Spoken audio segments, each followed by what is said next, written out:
નોકરી જતા હતા તે કોઈ ભાઈબંધને તે બર્થડેમાં ગયા, નાનો છોકરો ઘેર આવ્યો, મોટો છોકરો અને શાળાનો છોકરો એ બર્થડેમાં જ ગયા. હવે રાતે 10 વાગે આવ્યો એટલે મારો ભત્રીજો મારા હારાનો છોકરો ઘેર રોકાયો.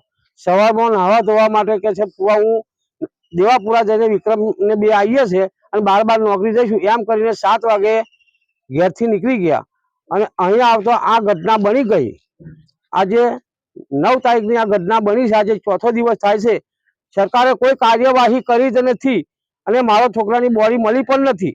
એનું કારણ હું ગરીબ છું એટલે મારી કોઈ વેલ્યુ નહીં.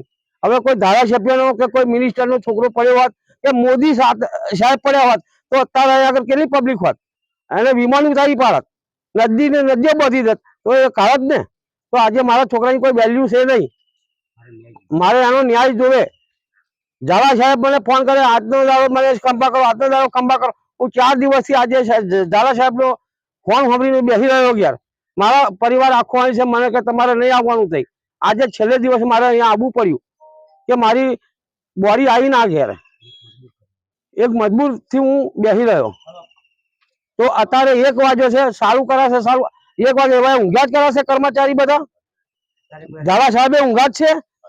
આજે ઝાલા સાહેબને ફોન કરું છું 10 મિનિટમાં આવું, 10 મિનિટ હજુ અહીંયા આવ્યા પણ નથી. આજે 1 વાગ્યો છે, અત્યારે કોઈ અધિકારી અહીંયા ઉભો છે નહીં અને તંત્રનું કામ બિલકુલ બંધ છે. આજે કોઈ મશીન પણ અહીં આગળ ઉભા રહ્યા નથી, બધા નાહી છૂટ્યા છે.